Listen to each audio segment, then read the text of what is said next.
day 10 of the SharpStakes series.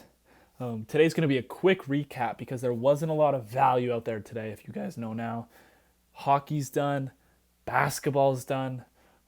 So really, our main sports right now are going to be baseball, which is nice because it's every day, and a little bit of soccer, a little bit of WNBA, and some golf. So the summer's kind of low key with sports, and then they ramp up again. Football starting soon, which will be a ton of fun. You can always find value on football. But yeah, let's recap today. Let's talk about some of the futures we've placed. So in terms of today, there was 5 bets placed today.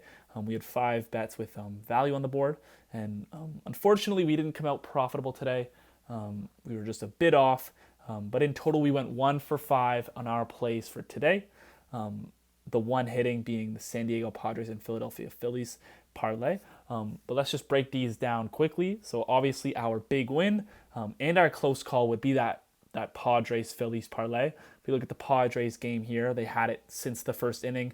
Cleveland didn't score a single run. Padres won that game with ease. Machado homered, Tatis homered. Great day for Padres fans. And then all we needed to hit that parlay was the Phillies to win. And I say this was a close call because the Phillies were up 3-0. And then if you look here in the bottom of the 8th, the D-backs hit a 3-run home run with 2 outs. Christian Walker just put one out there, tied the game up. And then I was like, oh my gosh, we're about to lose the parlay. Because the Diamondbacks all brought it all the way back. They had the momentum, but luckily in the 10th, it went to extra innings. The Phillies got a run in the top. And then Alvarado shut the door in the bottom of the 10th. Phillies got the W in that parlay cash. That was a $48 payout. Unfortunately, that was our only payout for the day because we had a couple of close ones that perhaps we should have won. I would argue we should have won, and I'd say our bad beat for the day has to be this Mets-Yankees game. So as you can see here, we had the Yankees to win and Garrett Cole 6+ strikeouts. Well, Cole had 8 strikeouts. He pitched 6 solid innings, gave up 1 run, and had 8 Ks. And after Cole came out, the Yankees came right up in the top of the 7th, put 2 runs on there. The Yankees are up 3-1. It's looking good for Yankees fans. And then the bullpen comes in for the Yankees, basically blows up, gives up two runs in the bottom of the 7th with 2 outs, which was kind of tough. I think one of them was a hit batter.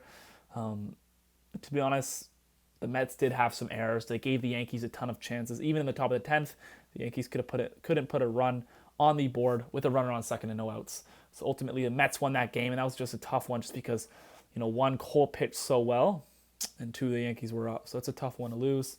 And I'll also look at the Oakland A's game quickly. We had the A's just on their own. Athletics win. They were up 3-1 at one point, I want to say. Yeah, they put on 2 runs in the 3rd, so we're up 3-1 going into the 5th. But then as you can see here, 2 errors, so a lot of unearned runs that the Rays were able to get. And, I think runners in scoring position, Oakland was, I want to say 1 for 10, 1 for 12 today, which is horrible. Again, they are the A's. There was value on the A's today. They were on a win streak. They were hot. But when you go 1 for 12 and runners in scoring position, you're not usually going to win games. Glasnow didn't even pitch that good, so the A's had a chance, but they just couldn't score. So that was tough. Another 2 plays for the day that also lost were the Jays to win.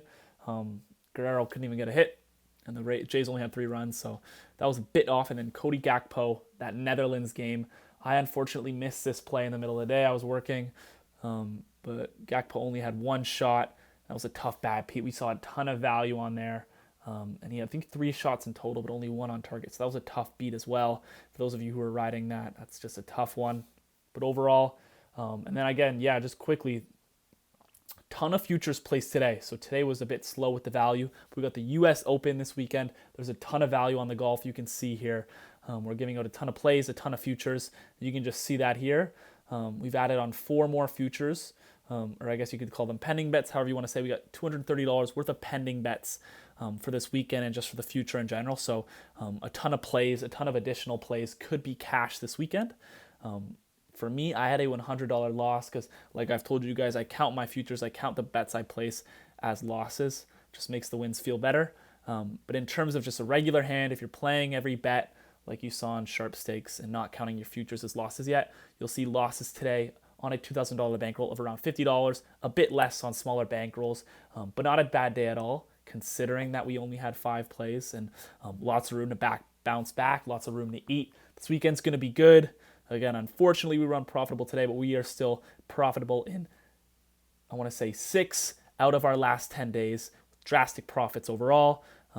Again, since this program started, we still are over $500 in profits. So thank you guys for tailing.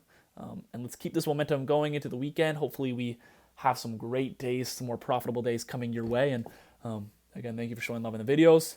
We'll be back soon. Sharp stakes on top. Peace.